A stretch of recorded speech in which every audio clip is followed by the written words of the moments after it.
तीसरी बार लोकसभा चुनाव में भारतीय जनता पार्टी को जीत दिलाना, एनडीए को जीत दिलाना, कई राज्यों में रणनीति बनाना और बड़ी जीत एनडीए को दिलाना, बीजेपी को दिलाना।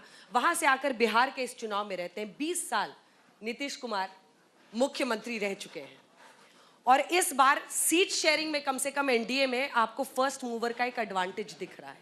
इसको आप किस तरह से देख रहे हैं और सब कुछ ऑल इज वेल हो गया है सर? जहां तक एनडीए का सवाल है, सब कुछ ठीक है और हम काफी लंबे समय से एक्सरसाइज कर रहे थे। आप लोगों ने आज तो काफी लगाई थी, मगर हमारा बंटवारा स्मूथली हो गया और मुझे लगता है कि शपथ तक यही सिलसिला जारी रहेगा। सबसे बड़ा चैलेंज कौन रहा? क्योंकि आपके दो जो सहयोगी हैं सर, वो तो शायर बन गए हैं। एक कह रहे हैं हो न्याय अगर तो आधा दो, अगर उसमें भी कोई बाधा दो है तो 15 ग्राम दो। आपने 6 पर मना दिया मांझी जी को। ऐसे ही कुशवाहा जी भी शायरी कर रहे हैं कि बारिश बहुत हो रही है, साजिश की। देखिए, जब गठबंधन की राजनीति होती है, सभी ने अपने वोट बैंक को एड्रेस करना होता है, सभी ने अपने कार्यकर्ताओं के सेंटिमेंट को एड्रेस करना होता है, परंतु साथ ही में सभी लोग वास्तविकता भी समझते हैं कि सीटें तो जितनी है इतनी है, पास्ट परफॉर्मेंस भी है। इस सब का स्टॉक टेकिंग लेकर क्या मिल सकता है और क्या मांगना भी चाहिए। तब जब एक कमरे में बात होती है तो ऐसी शेरो शायरी नहीं होती है, ठोस वास्तविकता के आधार पर बात होती है और फैसले होते हैं। तो अमित शाह जी की बात सब मान लेते हैं, क्योंकि कुशवाहा जी भी नाराज थे, उसके बाद आपसे मिले, फिर खबर आई कि अब तो वो एकदम ही पलट गए हैं, अब शांत हैं, खुश हैं। नहीं, मैं नहीं मानता नाराज था। जब नाराज थे, जब संख्या का बंटवारा हो जाने के बाद कौन सी सीट कौन लड़ेगा इस पर आता है, तब स्वाभाविक रूप से थोड़ा एक प्रकार से चर्चा ज्यादा होता है, क्योंकि सब लोग अच्छी सीट अपनी पार्टी को दिलाना चाहते हैं और इसमें कोई किसी को आपत्ति भी नहीं होना चाहिए। परंतु जब बातचीत होती है तो सब ठीक ही हो जाता है और एनडीए के सभी साथियों में पहले से एक लय बना हुआ था और वो लय के चलते कहीं पर भी हमारी चर्चा डिरेल नहीं हुई और अंततोगत्वा सबसे पहले सीटों की संख्या की घोषणा भी एनडीए कर पाई और सीटों के नामों की घोषणा भी एनडीए कर पाई, प्रत्याशियों के नामों की घोषणा भी एनडीए कर पाया और पर्चे डालने में भी प्रथम चरण में हमारे 3-4 छोड़कर सारे पर्चे डालने का काम हो गया है। कल बाकी के 3-4 भी हो जाए। गृह मंत्री जी, ऐसा लग रहा है कि आप बहुत खुश हैं कि उधर मामला अभी अटका हुआ है महागठबंधन में। नहीं, देखिए, उनकी निर्बलता कभी हमारी ताकत नहीं हो सकती। हम हमारा चुनाव हमारी ताकत पर लड़ते हैं, हमारे परफॉर्मेंस पर लड़ते हैं, हमारी स्ट्रेंथ पर लड़ते हैं, हमारे नेतृत्व की लोकप्रियता के आधार पर लड़ते हैं। और मैं मानता हूं कि बिहार ने लालू जी के शासन को बहुत ढंग से देखा है और आज भी सब लोग समझते हैं कि लालू राज का वापिस आना मतलब भले ही सदी बदल गई हो, 21वीं सदी में जंगल राज में जाना होता है। तो मैं नहीं मानता बिहार की जनता किसी भी तरह से दूर दूर तक उनको ये मौका देगी। मैं इस पर आऊंगी बाद में जब मुद्दों की चर्चा होगी, लेकिन गृह मंत्री जी, विपक्ष ये कह रहा है कि 101 सीट पर जेडीयू लड़ रही है, आप 142 सीट पर लड़ रहे हैं, क्योंकि चाहे 29 चिराग पासवान हो, 6 मांझी जी हो, 6 कुशवाहा हो, वो सब आपके साथ ही हैं। देखिए, कांग्रेस पार्टी का ये हमेशा आदत रहा है छोटे दलों को अपमानित करना। किसी भी पार्टी को उनकी सीटें बड़ी पार्टी में मर्ज कर गिनाना, मैं मानता हूं छोटी पार्टियों का अपमान है और कांग्रेस ने शुरुआत से ही ये किया है। इसीलिए कई सारे राज्यों में कांग्रेस आज दिखाई भी नहीं पड़ती है। मैं राज्य गिनाना चाहता हूं, जरा ध्यान से सुन लीजिएगा। बिहार में कांग्रेस कहीं नहीं है, उत्तर प्रदेश कांग्रेस कहीं नहीं है, तमिलनाडु कांग्रेस कहीं नहीं है, बंगाल कांग्रेस कहीं नहीं है। इस तरह से बड़े बड़े राज्य जो देश की लोकसभा का, देश की सबसे बड़ी पंचायत का 50% हिस्सा तय करते हैं, वहां कांग्रेस पार्टी समाप्त हो गई। ये अप्रोच के कारण ही समाप्त हो। कभी उनको राज्य छोटे लगते हैं, कभी उनको पार्टियां छोटी लगती है, और व्यक्ति तो उनके परिवार के अलावे सभी छोटे लगते हैं। तो छोटा कर कर देखना, छोटा कर कर मूल्यांकन करना, इसी ने कांग्रेस पार्टी को ही जाते जाते छोटा कर दिया। अब जो सबसे बड़ा और मौजूद सवाल है बिहार का सर, उसको निपटा लेते हैं पहले। नीतीश कुमार को क्या आप मुख्यमंत्री बनाएंगे अगर एनडीए जीतता है तो? अंजना जी, मालूम नहीं आप कैसा सवाल पूछ रहे हो। मैं भला कौन होता हूं किसी को मुख्यमंत्री बनाने वाला? इतनी सारी पार्टियों का गठबंधन है, चुनाव के बाद जब बैठेंगे सभी दल, विधायक दल के नेता बैठेंगे और अपना नेता तय कर लेंगे। अभी हम नीतीश कुमार जी के नेतृत्व में ही चुनाव लड़ रहे हैं और हमारे चुनाव का नेतृत्व नीतीश कुमार जी ही कर रहे हैं। और अगर आपके विधायक ज्यादा हो गए तो? अभी भी ज्यादा है, अभी ज्यादा ही है। ये बहुत बड़ी हेडलाइन दे रहे हैं आप, मुझे ऐसा लग रहा है। नहीं नहीं, आप समझ नहीं रहे हो, अभी भी हमारे ज्यादा है, फिर भी नीतीश कुमार जी मुख्यमंत्री है।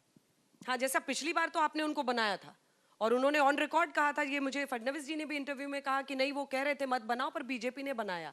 क्या इस बार जो आपने महाराष्ट्र में किया, देखिए वो कर सकते हैं बिहार ऐसा में? है अंजना जी, राजनीति आपकी टीआरपी के लिए नहीं चल सकती। आप कह रही हो कि भाई आप ज्यादा आए तो क्या, मैंने कह दिया हम ज्यादा आए तो भी ये बने हैं।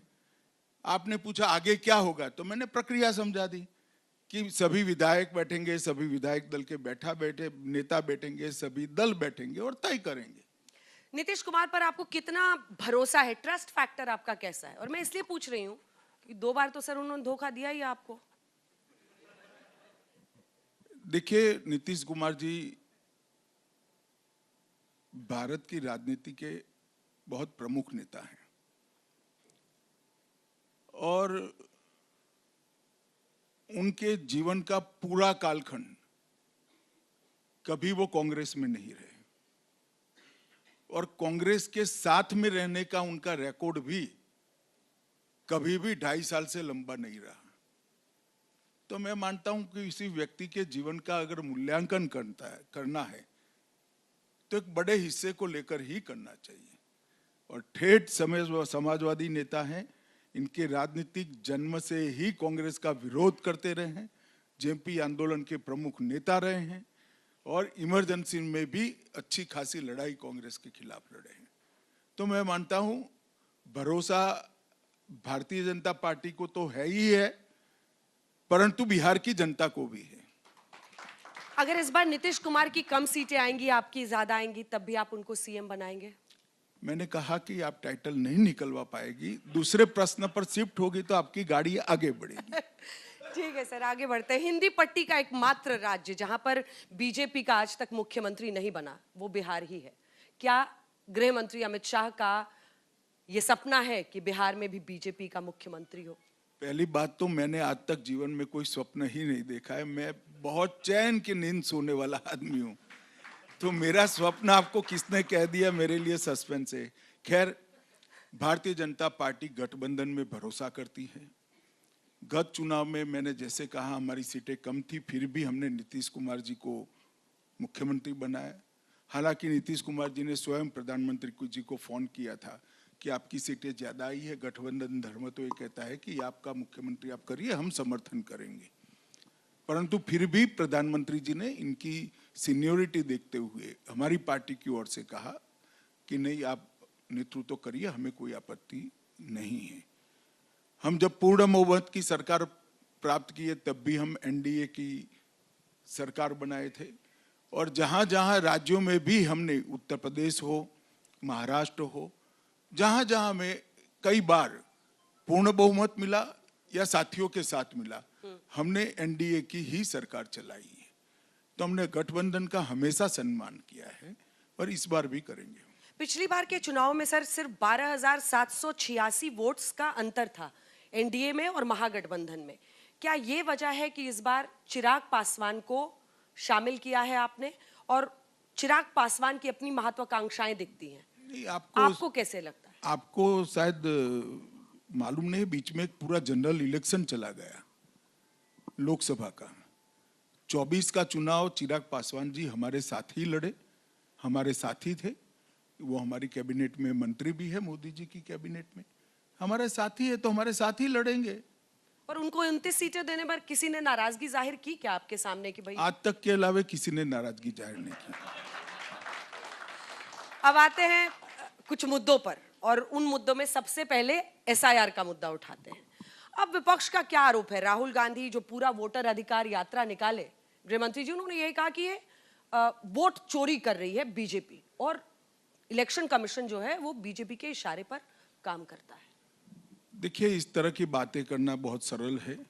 ये देश में, मैं आज तक के माध्यम से पूरे देश की जनता को कहना चाहता हूं कि इस देश में एसआईआर पहली बार नहीं हो रहा है।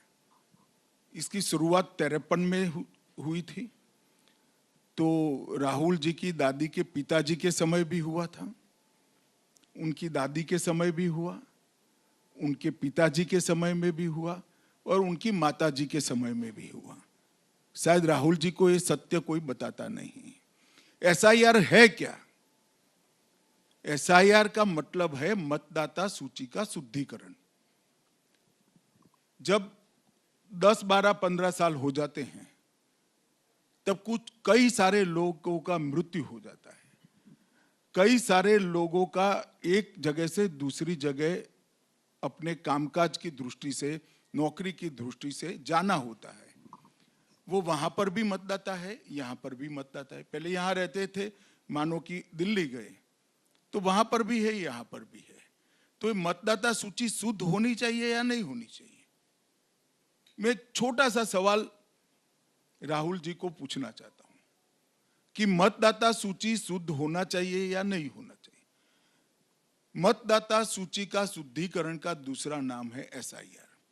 अब मैं, आपने पूछा नहीं है, मगर उसका भी जवाब दे देता हूं कि वो विरोध क्यों कर रहे हैं। वो विरोध इसलिए कर रहे हैं कि 2003 के बाद इस देश में ढेर सारे विदेशी नागरिक फर्जी तरीके से देश की मतदाता सूची के अंदर अपना नाम ऐड कराने में सफल हुए हैं। मेरी देश की जनता को सीधा सवाल है, जो बांग्लादेश से यहां आए हैं, जो दूसरे देश से यहां हैं, जो हमारे देश के नागरिक नहीं है, उनको देश की चुनावी प्रक्रिया के अंदर हिस्सा लेना चाहिए क्या? हमारे संविधान ने तय किया है कि मतदाता वही बन सकता है जो इस देश का नागरिक होगा। हमारी कानून ने तय किया है कि मतदाता वही बन सकता है जिसकी आयु 18 साल के ऊपर होगी। तो ये दोनों क्राइटेरिया के आधार पर मतदाता सूची का शुद्धिकरण करने की जिम्मेदारी और फर्ज दोनों चुनाव आयोग का है। मगर पूरी इंडी गठबंधन को की तकलीफ क्या है? उनको तकलीफ है कि सीमांचल में ढेर सारे घुसपैठिए मतदाता बन चुके हैं। आज चुनाव आयोग के शुद्धिकरण से वो मतदाता सूची से बाहर निकल रहे हैं और उनकी वोट बैंक डिस्टर्ब हो रही है। चुनाव हारने के भय से वो वोट चोरी की यात्रा निकाले थे, मगर अभी मीडिया ही बोल रहा है, राहुल समझ गए हैं कि देश की जनता को ये पसंद नहीं है, उन्होंने बोलना बंद कर दिया। और वो तो ये आरोप लगाते हैं कि आप हिंदू मुस्लिम करने के लिए ये वाला इशू घुसपैठिया का उठाते हैं। चाहे आप हो गृहमंत्री जी, चाहे प्रधानमंत्री नरेंद्र मोदी, दोनों ने भाषणों में घुसपैठिया का मुद्दा उठाया। आपने कितने भेजे, ये वो पूछ रहे हैं। पहली बात तो ये है कि हम कुछ नहीं कर रहे, ये चुनाव आयोग कर रहा है, और पहली बार नहीं कर रहा है, कई सालों से कर रहा है। दूसरी बात, चाहे हिंदू हो या मुसलमान, अंजना जी आप इस देश की वरिष्ठ पत्रकार के नाते मुझे बताइए, मुसलमान घुसपैठिया हो तो उसको मतदाता रहना चाहिए क्या? क्योंकि वो मुसलमान है। इतनी छोटी सी बात है। राहुल जी इसका जवाब दे दे कि हाँ भाई, मेरी पार्टी का नीति है कि मुस्लिम है, घुसपैठिया है, तो भी उसको वोट डालने दो। हमें कोई आपत्ति नहीं, देश की जनता को कहे, बिहार की जनता, देश की जनता निर्णय करेगी। घुसपैठियों में जो धर्म को लाते हैं, इससे बड़ा पाप कोई नहीं है। वो हमारे लोकतंत्र का बड़ा नुकसान कर रहे हैं। घुसपैठियों का कोई धर्म नहीं होता है। आपके सपनों वाला एक और राज्य आ रहा है, पश्चिम बंगाल, जहां पर मुझे पता है कि आपके अंदर ये कामना है कि वहां पर भी एक दिन बीजेपी की सरकार। ममता बनर्जी अभी से ललकार रही हैं कि अगर यहां पर आपने एसआईआर या कुछ किया तो लोग सड़कों पर उतर जाएंगे, आपके खिलाफ दंगे हो जाएंगे। ऐसा बिहार में भी कहते थे, क्या हुआ? सब पर्चे डाल दिए और चुनाव भी हो जाएगा, बंगाल में भी हो जाएगा। सवाल डेमोग्राफी चेंज का है। आपने भी कई बार भाषणों में इसकी चर्चा की है। प्रधानमंत्री ने भी लाल किले के प्राचीर से चर्चा की घुसपैठियों की। अब इसमें क्या तरीका है, आप इसको कैसे आगे ले जाने की सोच रहे हैं? इसमें क्या आपका बड़ा, कैसे सख्त कार्रवाई करेंगे कि भाई नहीं, ये इतने घुसपैठी, अब तो हम इनको, अवैध घुसपैठियों को बाहर भेजेंगे? देखिए, हमने बहुत स्पष्टता से देश की जनता के सामने हमारे विचार रखेंगे। हम सबसे पहले इनकी पहचान करेंगे, फिर मतदाता सूची से इसको डिलीट करेंगे और फिर डिपोर्ट करेंगे। डिटेक्ट, डिलीट, डिपोर्ट जो आप कहते हैं, ये हमारा पार्टी का तय एजेंडा है और इसमें किसी को कंफ्यूजन रखने की जरूरत नहीं। बांग्लादेश वापस भेजेंगे उनको? कहाँ भेजेंगे, कैसे भेजेंगे, आप देखते रहना, ढूंढते भी रहना। अगला मुद्दा जो मगर हम जी उनकी पहचान भी करेंगे, उनको डिलीट भी करेंगे और इनको डिपोर्ट भी करेंगे। अगला बड़ा मुद्दा जो विपक्ष उठा रहा है सर, और वो एक यूथ के साथ आपको भी इस बात का एहसास होगा, नौकरी का वादा। अब तेजस्वी यादव कह रहे हैं कि हर जो परिवार है, लगभग 3.25 करोड़ परिवार है बिहार के कास्ट सेंसस सर्वे के मुताबिक, वो एक सरकारी नौकरी देंगे। ये आपके लिए बड़ा चैलेंज है या नहीं है उनका ये वादा? अगर साच अर्थ में वो दे पाते तो जरूर चैलेंज होता, मगर अच्छा किया आपने पूछ लिया। मैं बिहार की जनता को बताना चाहता हूं, बिहार के अंदर 2.8 करोड़ परिवार है और लगभग 20 लाख लोगों को नौकरी मिला हुआ है सरकारी। तो 2.6 करोड़, 2 करोड़ 60 लाख परिवार बाकी रह गए हैं। अब तेजस्वी जी ने वादा किया है कि 2.6 करोड़ परिवार को वो सरकारी पक्का नौकरी देंगे। अब डी और सी ग्रेड की नौकरी भी देनी है तो एवरेज तनख्वाह 39,000 आता है, 39,000। तो 2.6 करोड़ मल्टीप्लाइड बाय 39,000 लगभग 12 लाख करोड़ रुपया होता है। और बिहार का बजट 3.17 लाख से, अरे बिहार का बजट है 3 करोड़ के, 3 लाख करोड़, 3.25 करोड़ के आसपास।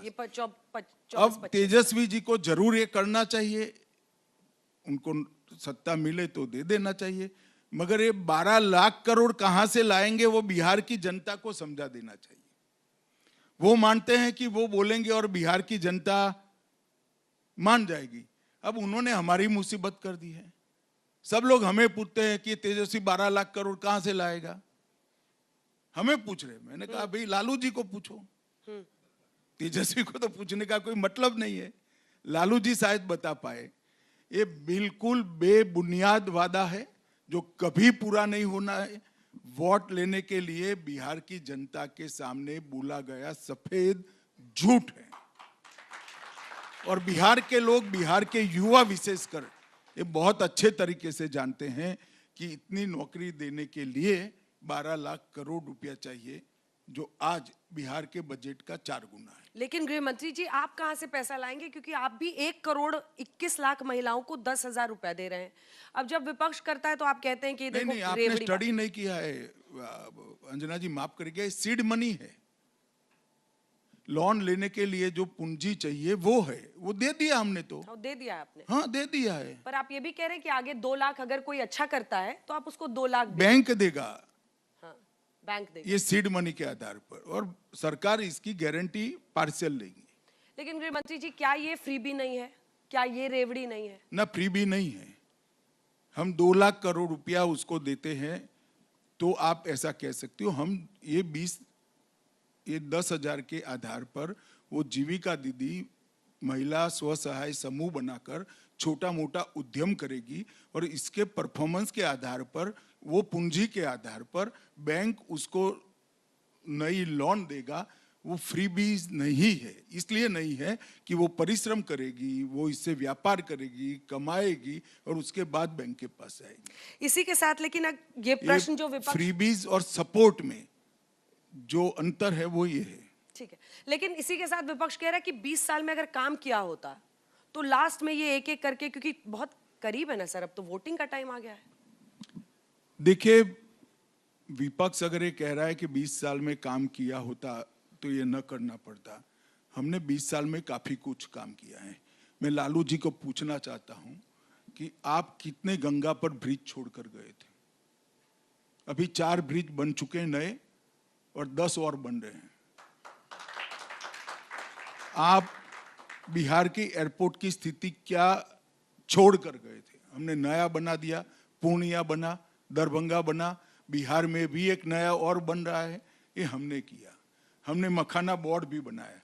हमने कोसी के बाढ़ की व्यवस्था के लिए भारत सरकार के बजट से 26,000 करोड़ से ज्यादा राशि बिहार को अलॉट करने का काम किया। हमने 3 लाख करोड़ रुपए की रोड रास्ता बनाए हैं। हर घर में बिजली पहुंची है तो नीतीश कुमार की सरकार ने पहुंचाई। हर घर में पानी नरेंद्र मोदी सरकार ने बनाया। पीएम किसान, लगभग 87 लाख किसानों को हर साल 6,000 रुपया मिलता है। 1,60,00,000 घरों में पीने के पानी का कनेक्शन पहुंचाया है। 3,54,00,000 घरों में 5 लाख तक का स्वास्थ्य का पूरा खर्चा हमने फ्री कर दिया है। लगभग 1,44,00,000 घरों में शौचालय देने का काम हमारी एनडीए सरकार ने, नरेंद्र मोदी जी ने किया। ये तो मैं भी कह सकता हूं कि 70 साल तक आपने राज किया, शौचालय नहीं दे पाए। अगर आपने दिया होता तो हमें 1,44,00,000 घरों में देना के नौबत नहीं आती। 9 करोड़ लाभार्थियों को हर महीना, प्रति व्यक्ति प्रति माह 5 किलो अनाज हम दे रहे हैं और 41 लाख लोगों को हमने घर देने का काम किया है। और उज्ज्वला योजना के तहत 1,17,00,000 बहनों के घर में गैस का सिलेंडर पहुंचा है।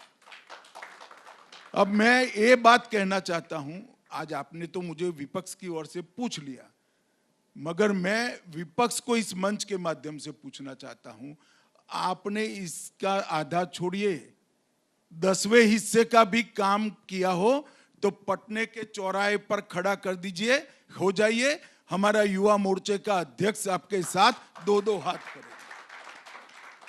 क्या लालू जी हिसाब किताब मांग रहे हैं? लालू जी, आप तो हिसाब मांग सकते हो हत्याओं का, अपहरण का, फिरौती का। आप कैसे रोड, रास्ता, गैस, शौचालय, सिलेंडर और घर का हिसाब मांग सकते हो? आप तो हत्या, फिरौती, अपहरण का हिसाब मांग सकते हो। इसका हिसाब लालू जी नहीं मांग सकते। और चाहे यहां रहे, चाहे केंद्र में रहे, जहां रहे वहां करप्शन के केस हुए, जहां रहे वहां कोर्टों ने उनको चार्जशीट कर दिया। मैं आ रही हूँ उस पे, आईआरसीटीसी पे आऊंगी, लेकिन लॉ एंड ऑर्डर पर तो वो मौजूदा सरकार को भी घेर रहे हैं। वीडियो वायरल हुआ, अस्पताल में कैमरे पर हत्या हुई। देखिए, मेरा आज तक के सारे जर्नलिस्टों को और जितने भी मीडिया कर्मी बिहार में काम कर रहे हैं वो सभी को मेरा एक विनम्र अनुरोध है कि सच को झुठलाने की कोशिश नहीं करनी चाहिए। आप पूरे बिहार में जिसकी आयु 20 साल से ज्यादा है, जिन्होंने लालू राज देखा है, ऐसे किसी भी व्यक्ति को पूछ लीजिए कि लॉ एंड ऑर्डर की सिचुएशन नीतीश कुमार के आने के बाद सुधरी है या नहीं। और अगर लालू जी कह रहे वो सत्य होता तो 20 साल तक हम चुनकर ना आते। चाहे चुनाव लोकसभा का हो या विधानसभा का, एनडीए ही चुनकर आया है। ये जो चुनाव है, ये नीतीश जी के काम पर रेफरेंडम होगा या डबल इंजन की सरकार? स्वाभाविक रूप से दोनों के ऊपर होगा। मैंने कहा ना, मोदी जी ने भी यहां ढेर सारा काम किया है बिहार में, ढेर सारा, लाखों करोड़ों रुपए का काम किया है। अभी नीतीश सरकार ने सीतामढ़ी में सीता माता का भव्य मंदिर बनाने का, इसका नींव रखने का। कोसी के बाढ़ से लेकर सब जगह सालों से बिहार को परेशान करने वाले इश्यू का समाधान करने का काम हमारी डबल इंजन की सरकार ने किया है। और इसीलिए एक करोड़ों लोगों को, जो किसानों को पीएम किसान मिला, घर मिला, घर में बिजली मिली, पानी मिला, शौचालय मिला, गैस मिला, 5 लाख तक का बीमा मिला, 5 किलो अनाज मिला, इस सारी चीजों के कारण बिहार की जनता अपनी पलकों पर मोदी जी को बिठाकर रखी है। और जंगल राज का अंत करने के लिए पूरा बिहार नीतीश जी के प्रति आभारी है। मेहनत आप लोग इतनी कर रहे हैं सर कि पटना से लेकर दिल्ली तक, मतलब दिल्ली में भी यमुना जी की सफाई कर रहे हैं क्योंकि छठ पूजा आ रहा है और उसके बाद ऐसा है तुरंत अंजना वोटिंग। जी, हम तो पीढ़ी दर पीढ़ी शासन करने वाले लोग नहीं है, मेहनत तो हमें करनी ही पड़ेगी, हमारा स्वभाव है और हम करते भी हैं। और दिल्ली में यमुना जी की सफाई से यहाँ का वोट रिलेटेड है, आपको लग रहा है? क्योंकि भारी तादाद में लोग आएंगे अगर दिल्ली में रहते हैं वोट डालने। जहां तक यमुना जी को शुद्ध करने के अभियान का सवाल है, ये वोट बैंक का मामला ही नहीं। यमुना जी के प्रति करोड़ों श्रद्धालुओं की श्रद्धा का मामला है। अभी यम द्वितीया आएगी, भाई दूज आएगी, विश्राम घाट पर लाखों लोग भाई दूज के दिन स्नान करने जाते हैं, मगर वहां का पानी देखकर हाथ में अंजलि लेकर ऐसे छिड़क कर निकल जाते हैं। करोड़ों लोगों की आस्थाएं वहां विफल हो जाती हैं। आज यमुना जी की ही कृपा है, यमुना के किनारे जो राज्य है वो सभी के सभी कमल फूल के राज्य है भारतीय जनता पार्टी। उत्तराखंड से शुरू होती है, हरियाणा, उत्तर प्रदेश, दिल्ली और प्रयागराज में गंगा जी से मिलती है।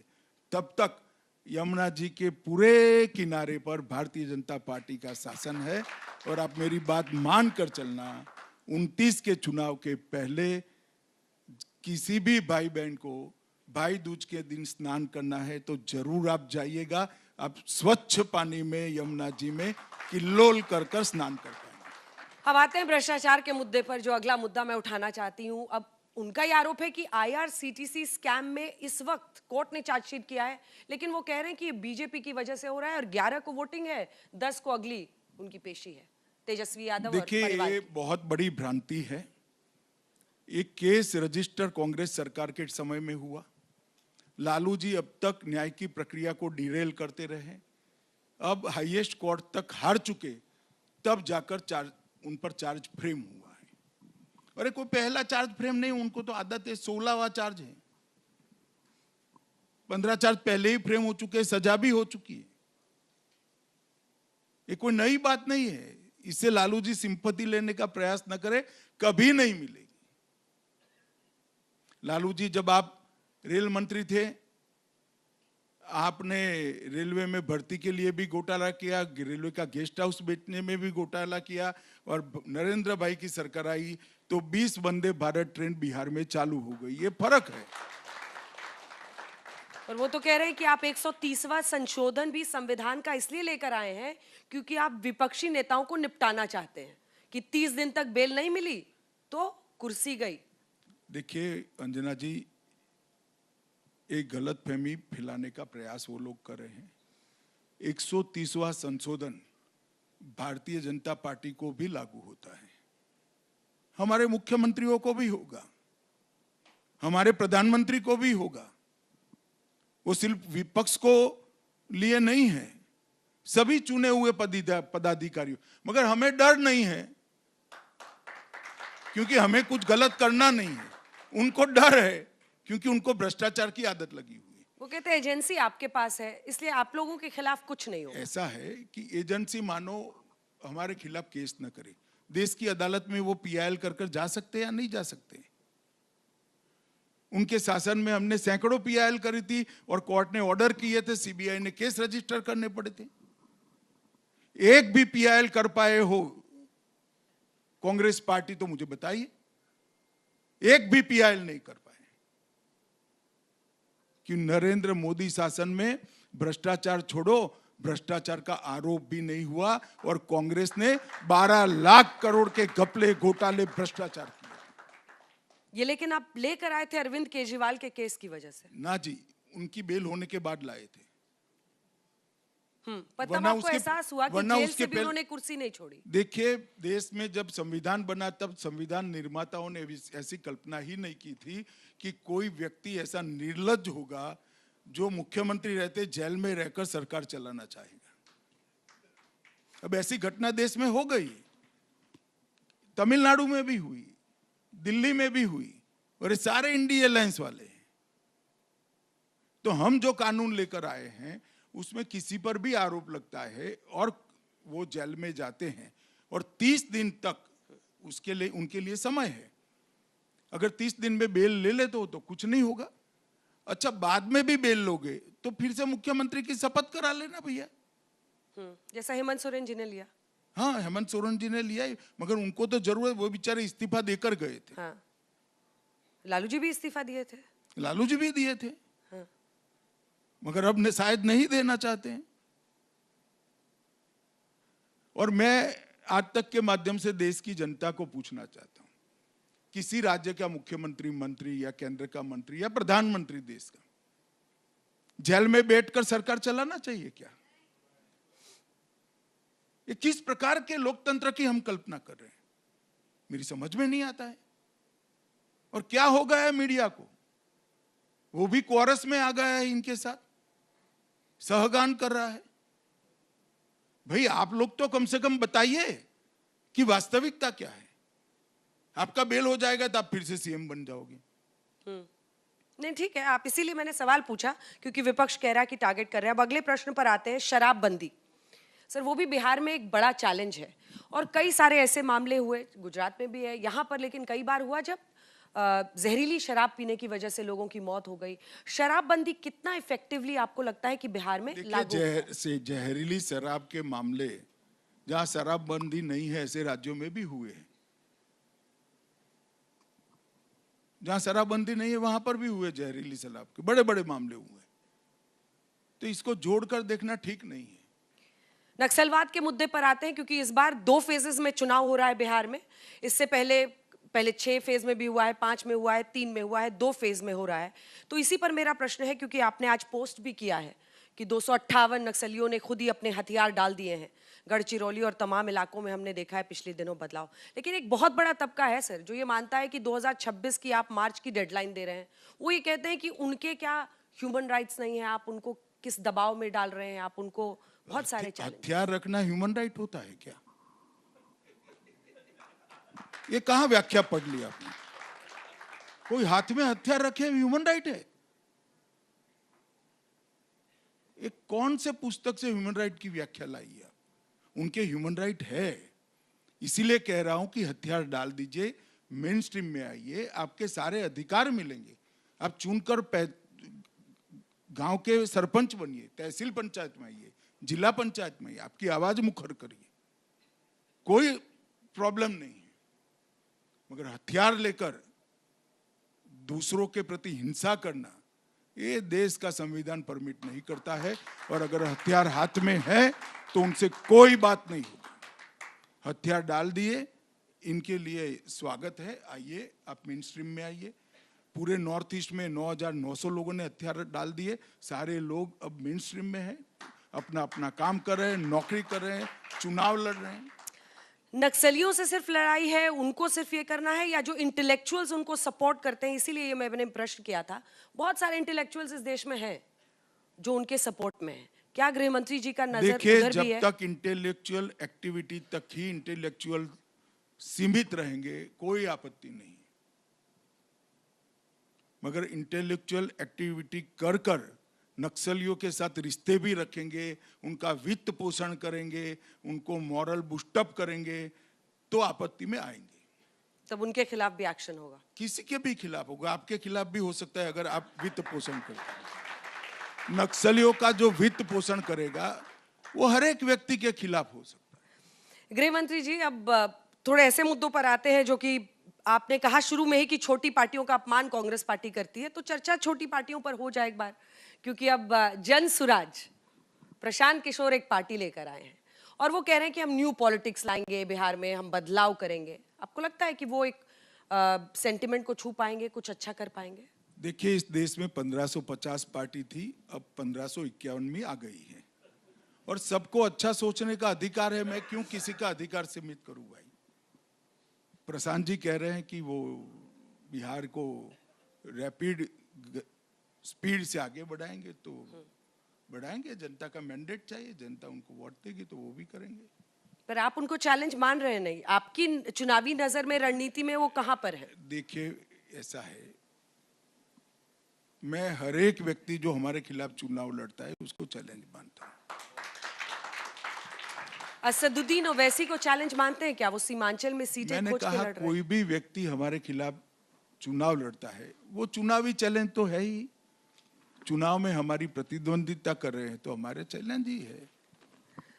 गुजरात में सर आज बड़ी खबर है, रीशफल की, और 16 मंत्रियों ने जो इस्तीफा दिया है उसके बारे में खबर है। क्या चल रहा है इस वक्त गुजरात में? ये थोड़ा सा मैं बिहार से आगे बढ़ रही हूँ। नहीं, रीशफल ही चल रहा है। पर इसकी वजह क्या है? 27 में वहां चुनाव नहीं, है। वजह कुछ नहीं है। 10 सीटें खाली थी वहां। हाँ। 10 मंत्री हम और बना सकते हैं, और जब 10 मंत्री बनाना नया है तब मुख्यमंत्री जी की अनुकूलता के लिए वो अपनी टीम चुन पाए। सभी ने इस्तीफे दिए हैं, स्वयं उन्होंने ही दिए हैं।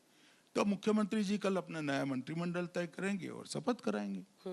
कई लोग मान रहे हैं कि 27 में फिर उत्तराखंड भी, फिर उत्तर प्रदेश भी चुनाव है। कुछ ट्रेंड है क्या ऐसा? चुनाव के साथ इसका कोई रिश्ता नहीं है। जैसे मैंने कहा, 10 पद खाली थे, 16 मंत्री थे, तो काफी बड़ा हिस्सा खाली था। तो अब एक्सपांड कर हम आगे जाना चाहते हैं, वो हमारा अधिकार भी है। पूरे देश में अगर हम देखें सर, तो अभी विपक्ष सबसे ज्यादा बीजेपी को घेर रहा है ऑपरेशन सिंदूर के मुद्दे पर। उस पर आप क्या बताना चाहेंगे? क्योंकि आज भी वो कह रहे हैं कि ट्रंप बोले, ये ट्रंप ने टैरिफ वॉर चल रहा है, क्या इस मोर्चे पर ये सरकार संभाल नहीं पा रही है? ऐसे लोगों को क्या जवाब होगा? मैं इनके पास जवाब देने का मेरे पास कोई तर्क नहीं है। मैं मेरे देश के प्रधानमंत्री क्या बोलते हैं इस पर विश्वास ज्यादा करता हूँ। दुनिया में कौन क्या बोल रहा है उस पर करने। पर राहुल गांधी इस पर जब घेरते हैं तो आपको नहीं लगता कि उनको एक जवाब देने, क्योंकि वो तो बहुत अग्रेसिव लाइन ले रहे हैं सर? नहीं, उनको जवाब देश की जनता दे रही है, बार बार चुनाव हार रहे हैं। अब हमें क्या जवाब देना है? कश्मीर में चुनाव कराने की आप कब सोच रहे हैं? इसको लेकर भी एक मुद्दा है। कौन सा चुनाव? माफ कीजिएगा, लद्दाख को लेकर जो स्टेटहुड का सवाल है उसको लेकर मेरा सवाल। लद्दाख के स्टेटहुड के सवाल पर हम उनके साथ चर्चा कर रहे हैं। बीच में दुर्भाग्यपूर्ण तरीके से वहाँ एक हिंसा हो गई, थोड़ा चर्चा रुक गई है। मुझे आशा है कि बहुत कम समय मतलब थोड़े ही दिन में, दीपावली के बाद शायद तुरंत चर्चा शुरू हो जाएगी।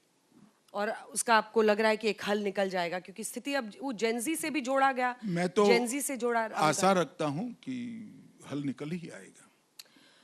एक बार फिर से मैं वापस आना चाहती हूँ बिहार पर, क्योंकि लॉ एंड ऑर्डर पर आपने कहा कि हम लोग जो स्थिति दे रहे हैं वो जंगल राज से बेहतर है, लेकिन चिराग पासवान बार बार इस मुद्दे पर नीतीश सरकार पर सवाल खड़े करते रहे हैं। ये आपको लगता है कंसर्न होना चाहिए पार्टी के अंदर? इसलिए मुझे जरूर नहीं लगती। चिराग जी के बयानों को मैंने बहुत बारीकी से देखा है। उनका बयान राज्य के कानून और व्यवस्था की स्थिति पर कम था, ज्यादा जो घटना हुई है, और घटना हमेशा क्राइम की जो होती है घृणास्पद ही होती है, सबने निंदा करनी चाहिए, उसकी निंदा उन्होंने करी है। इसमें तत्व in general law and order की जगह जो पर्टिकुलर घटना हुई है इसकी निंदा का ज्यादा है। लेकिन अगर आप जंगल राज पर 20 साल बाद भी घेर रहे हैं, तो अब मैं आपको पलट कर ये सवाल विपक्ष जी हमारे गिरने का सवाल ही नहीं है। वो ही थे तो उनको सुनना तो पड़ेगा कि ये आएंगे तो क्या होगा, और हम क्या घेर रहे हैं। आज तक याद रखकर जनता उनको बार बार हरा ही रही है। और आपको लग रहा है कि जंगल राज का ही मुद्दा बार बार हर 5 साल के बाद आप उठाएंगे और जनता आपकी तरफ आएगी? जब तक ये कुछ नया नहीं करेंगे तब तक तो आएगा ही आएगा। पर उनको मौका अगर जनता ने दे दिया, 786 वोट पीछे थे। मगर वोट तो, मौका तो जनता ने देना है, हम कैसे दे सकते हैं? हम क्या चुनाव न लड़े? इस बार आपको क्या लग हम रहा है? लड़ रहे हैं, वो लड़ रहे हैं, जनता हमें वोट दे रही है तो हम ही शासन करेंगे। आपकी नजर में बिहार में आपके लिए इस बार गृह मंत्री जी सबसे बड़ा चैलेंज क्या है? फिलहाल तो अभी कुछ दिखाई नहीं पड़ता है। मुझे तो लगता है बिहार की जनता हमारे साथ है और अब तक के सबसे अच्छे नतीजे एनडीए के लिए आएंगे तो बिहार के 2025 के चुनाव में। वो नीतीश कुमार जी की तबीयत को लेकर प्रश्न पूछ रहे हैं कि नीतीश जी ठीक है नहीं है, अगर उन हो सकता है स्वेरिंग इन करा भी दें तो कुछ महीने में फिर उनको बदल दें। इन सब पर आपका क्या जवाब होगा, जो मुख्यमंत्री जी की तबीयत को लेकर कुछ लोग विपक्ष सवाल पूछ रहा है? मुझे लगता है वो नीतीश जी की पार्टी पर छोड़ देना ही अच्छा होता है। मैं बरोबर नीतीश जी को मिलता हूँ, उनके साथ कार्यक्रम भी करता हूँ, सीटों की चर्चा भी मैंने लंबी लंबी फोन पर करी है। मुझे तो कहीं कोई आपत्ति नहीं दिखी है और थोड़ा बहुत आयु के आधार पर होगा भी तो अकेले मुख्यमंत्री नहीं चलाते हैं, पूरी टीम साथ में रहकर चलाती, वो चला ही रहे। दूसरी तरफ आपको क्या लगता है विपक्ष में, मुझे पता है आप बोलेंगे कि इसका जवाब मैं कैसे दे सकता हूं, लेकिन विपक्ष की सबसे बड़ी ताकत आपकी नजर में क्या दिखती है?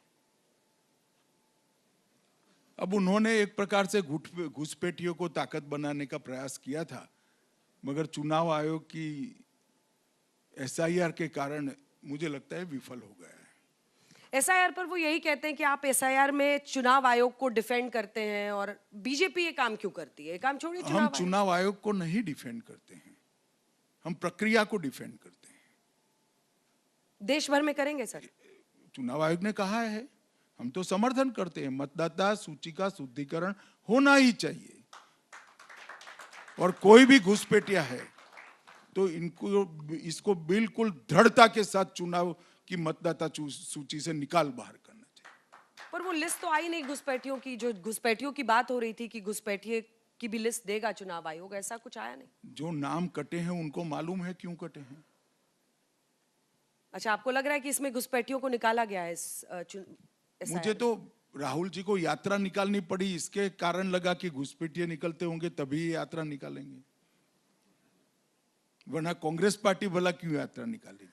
पर वोट चोरी का मुद्दा नहीं था एक वक्त, जो बीजेपी को लगा कि अब हमको इसको काउंटर करने के लिए घुसपैठिए का मुद्दा किसके वोट की चोरी और कहां चोरी?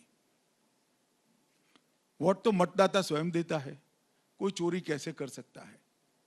जहां तक मतदाता सूची का सवाल है उसमें भारत के नागरिक ही रहने चाहिए, ये हमारा फर्म स्टैंड है।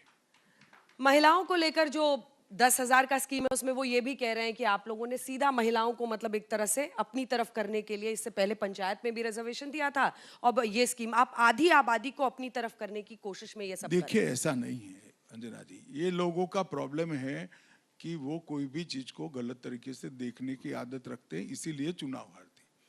जैसे मैं आपको बताता हूँ, हमने घर में जल दिया, हर घर में जल दिया, तो महिलाओं को फायदा हुआ या नहीं हुआ? घर में टॉयलेट नहीं था, शौचालय दिया, तो सबसे ज्यादा फायदा महिला को ही हुआ। घर में गैस का सिलेंडर दिया तो सबसे ज्यादा फायदा महिला को ही हुआ है। घर दिया तो भी सबसे ज्यादा फायदा महिला को ही दिया है। 5 किलो अनाज दिया तो सबसे बड़ी चिंता तो महिला की चली गई, क्योंकि बच्चे उसी के पास शाम को खाना मांगते हैं, तो वो फायदा भी महिला को हुआ। मुझे ये समझ में नहीं आता है कि महिलाओं को कोई फायदा होता है तो Lalu and company, Rahul and company को तकलीफ क्या है? उनको क्या तकलीफ है? और कोई एक सिलेक्टिव महिला को तो हो नहीं रहा, बिहार की सभी महिलाओं को हो रहा है। वो युवाओं को टारगेट कर रहे हैं, आप महिलाओं पर फोकस कर रहे हैं। वो कह रहे हैं कि युवाओं के लिए आपकी क्या स्ट्रैटेजी है, उनको आप नहीं, कैसे उन्होंने रोजगार- क्या टारगेट किया है बताइए जरा मुझे आप प्लीज। वो नौकरी, नौकरी मतलब कहां से? सरकारी नौकरी। 12 लाख करोड़ रुपया कहां है? तो बिहार का युवा क्या सोच नहीं पाता है? बिहार के युवा को मालूम है ना 12 लाख करोड़ रुपया है ना नौकरी देना है। अच्छा, चुनावी गुणा भाग में माना जाता है कि आप सीट को लेकर भी फैसला करते हैं कि भाई नहीं इतने सीटों पर टारगेट है। क्या ये खबर थी, अगर ये गलत है तो आप ही बताइएगा, कि अब आप 140 के आसपास ही उम्मीद कर रहे हैं? सीट को लेकर आपको कितनी उम्मीद है इस बार? आप थोड़ा कम बोल रही हैं, मगर सीटों के बारे में अभी मैं कुछ कहना नहीं चाहूंगा। चुनाव भी लंबा है, मैं बताऊंगा दीपावली के बाद, छठ पूजा के बाद। परंतु एनडीए अपना सबसे अच्छा प्रदर्शन इस बार करेगी। एनडीए अपना सबसे अच्छा प्रदर्शन करेगी। महाराष्ट्र में आपने जो फैसला लिया उसी मॉडल पर आ रही हूं कि अगर ऐसा होता है तो बिहार में आपको क्या लगता है सर? बीजेपी में आपने नई पीढ़ी में कौन सा ऐसा नेता बनाया है जो आपको लगता है कि कार्यभार संभाल सकता साच अर्थ में अंजना जी आप मानती है कि मैं आपको ऐसा जवाब यहाँ माइक में दे दूंगा? मुझे पता था नहीं आप देंगे, लेकिन फिर भी मैं कोशिश तो कर ही सकती हूँ कि आप जरूर कर सकती है आप, मैं कैसे रोक सकता हूँ आप? हाँ, मतलब आपको लगता है कि नई जो नेतृत्व है भारतीय जनता पार्टी में, उसमें आपको सामर्थ्य दिखता है कि वो बिहार को चला सके? बिल्कुल सामर्थ्य है। हमारे अभी भी मंत्री हैं, उप मुख्यमंत्री हैं, काम कर रहे हैं दमखम के साथ नीतीश जी के नेतृत्व में। हमारे लोगों में सामर्थ्य है, तभी तो लोग ज्यादा चुनकर भेजते हैं। कई लोग ये बिहार का आकलन करते हैं कि बिहार है जहां पर जाति नहीं, जाति कास्ट जाता नहीं। आपको भी ऐसा लगता है कि कई बार जातीय समीकरण का बहुत ध्यान रखना पड़ता है? नहीं, ये तो रखना ही चाहिए। जाति के आधार पर रिप्रेजेंटेशन आए, इसमें सैद्धांतिक रूप से गलत बात नहीं है, परंतु जाति एड्रेस करने के लिए मेरिट्स को अन्याय नहीं करना चाहिए। मगर मुझे लगता है कि हर जाति से हमारे पास अच्छे मेरिट्स वाले लोग हैं, कार्यकर्ता हैं, प्रतिनिधि भी है। हमने काफी बाहर के नए अलग अलग क्षेत्र में कंट्रीब्यूट करने वाले लोगों को भी मौका दिया है। तो एक अच्छा गुलदस्ता लेकर हम बिहार की जनता के सामने गए हैं और मुझे पूरा विश्वास है कि बिहार की जनता हमें आशीर्वाद देगी। नरेंद्र मोदी जी और नीतीश कुमार जी ने लंबे समय तक देश और बिहार की जो सेवा की है उसको जरूर आशीर्वाद मिलेगा। गृहमंत्री जी, आपके पूरे इंटरव्यू से मैं 3 हेडलाइन आपको बताना चाहती हूँ, अगर आप इससे सहमत हैं तो मुझे बताइएगा। नहीं, वो तो कहाँ आप हमें पूछकर हेडलाइन तय करती हो, आप चला ही देती हो। पहली आपने ये कही है कि जो भी बड़ी पार्टी होगी या जो भी होगा, जो विधायक दल चयन करेगा उसे ही मुख्यमंत्री बनाया जाएगा। नहीं, मैंने ऐसा कहा है कि चुनाव के बाद सभी पार्टी के विधायक दल बैठकर अपना अपना नेता चुनेंगे और वो नेता चुन बैठकर हमारे गठबंधन का मुख्यमंत्री तय करेंगे। दूसरा जो मुझे समझ में आ रहा है कि ये रेफरेंडम होगा नीतीश कुमार के काम पर और साथ ही मोदी सरकार पर, डबल इंजन की सरकार। निश्चित रूप से हमारे लंबे समय के शासन पर रेफरेंडम आप मान सकती है और हमने काम किया है, मुझे भरोसा है कि हमें आशीर्वाद मिलेगा। और तीसरा आपने कहा है कि एनडीए अपना अब तक का सबसे अच्छी परफॉर्मेंस इस बार कर पाएगी। जी, निश्चित रूप से एनडीए अपना सबसे अच्छा परफॉर्मेंस। गृहमंत्री अमित शाह जी, आप पंचायत आज तक में आए, आपने हर सवाल का जवाब दिया। तालियों के साथ बहुत बहुत अभिनंदन आपका आज तक में आने के लिए। धन्यवाद आपका। धन्यवाद।